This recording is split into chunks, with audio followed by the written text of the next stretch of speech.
All right, folks, welcome back to Man Stash. What we've got for you today is Box-O gun number 2. This will be the first part of that. Um, Finally got all the parts in, so we're going to show you all the parts we've got, what we're building this time around. And on part 2, we'll have the rifle complete, put together, ammo, we'll get it test fired and show you that one in part 2. So right now we're going to bring you in a little bit closer. We're going to start going over these parts for you and show you what we're building.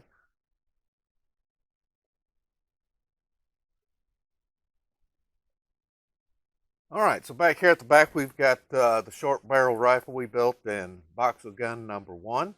We're going to show you the parts I've got here for number 2, and we're going to have a closer look in just a moment. So this time around, going with a slightly different stock I've never tried before. Figured I'd give this one a try. This is, I believe, Gauntlet Arms. Just a standard carbine buffer spring and buffer tube.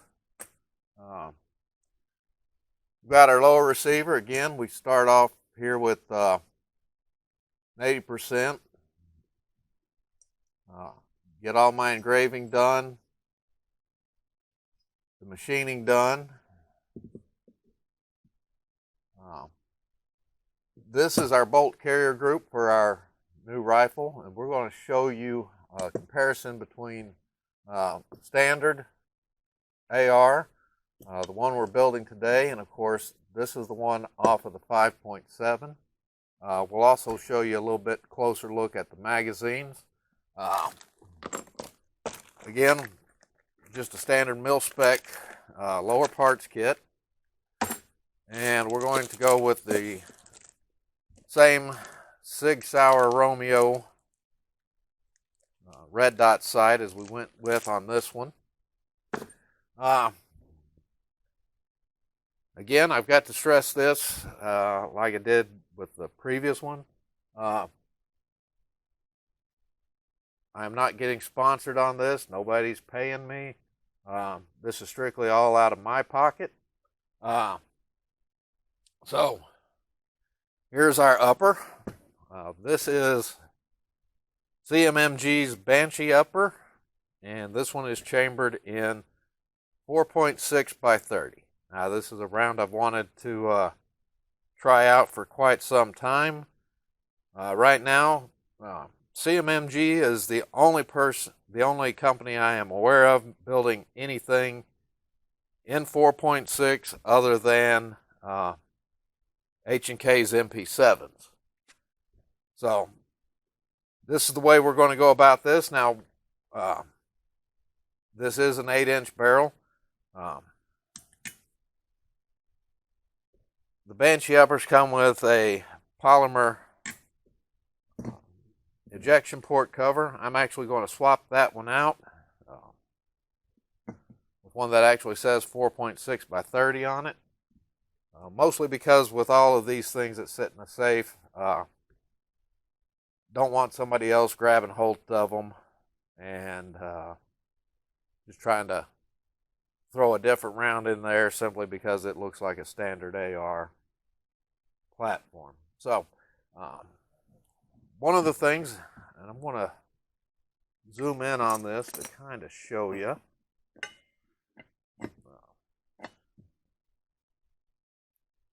When they came in here and cut the opening, they've come in and taken out a little more meat right up here at the top.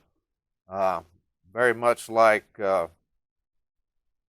Aero Precision's extra large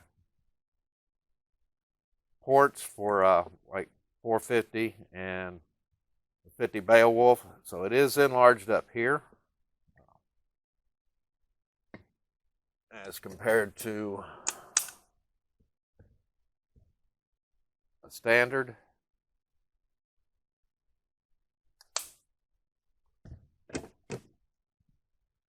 I don't know how much that was necessary or if that's just how they went with it. So CMMG also always puts their ambidextrous charging handles.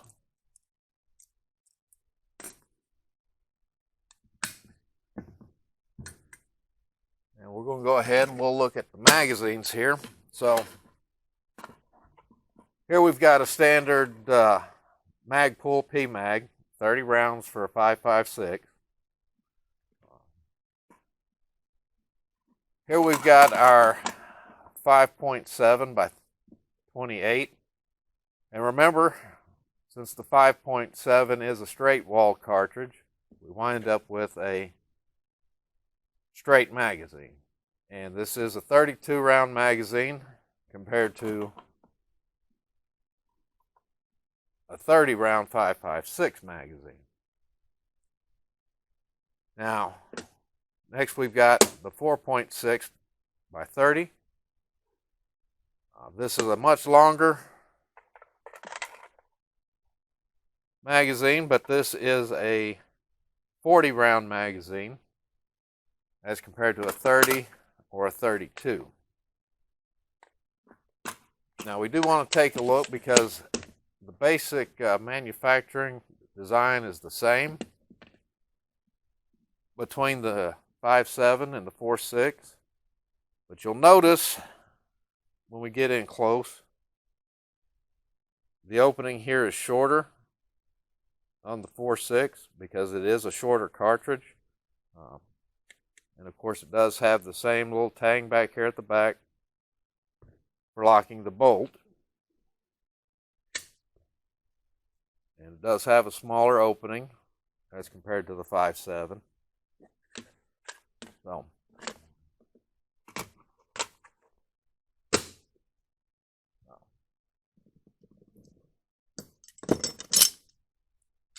now we're going to take a look at the bolts between them.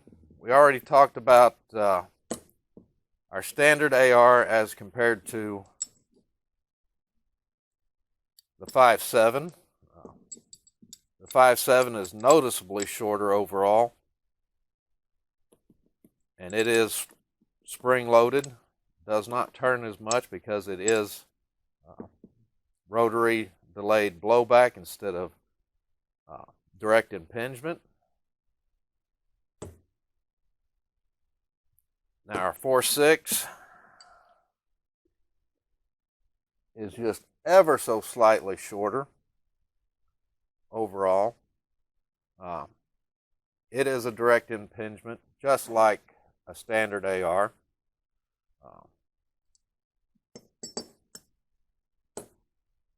So when they manufactured this, they did come in and take out some meat out of the bolt carrier group.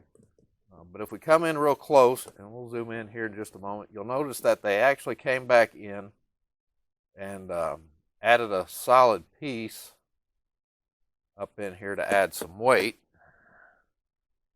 Again, if you look close, you can see where they've milled this out and taken out mass. But then they've come back in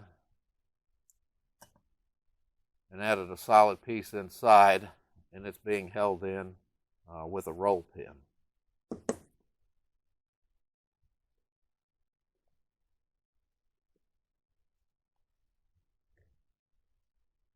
Okay, so as usual, we are waiting for the ATF to approve the tax stamp. Once we get that together, we'll get the assembly done. We'll get some ammo. 4.6 ammo is a little bit more difficult to get than the 5.7, although cost-wise it seems to be about on par, if not just slightly cheaper. So we'll get to looking at that. Availability of ammo, like I said, is a little more limited, but it is available. So we'll get to that real soon. And if you have any questions about this build or anything else, put them down there in the comments below, and I'll get back to you as quickly as possible. Go ahead and hit that subscribe button. As soon as the next video comes out, you'll be notified. And we appreciate you watching. And until next time, have a great day.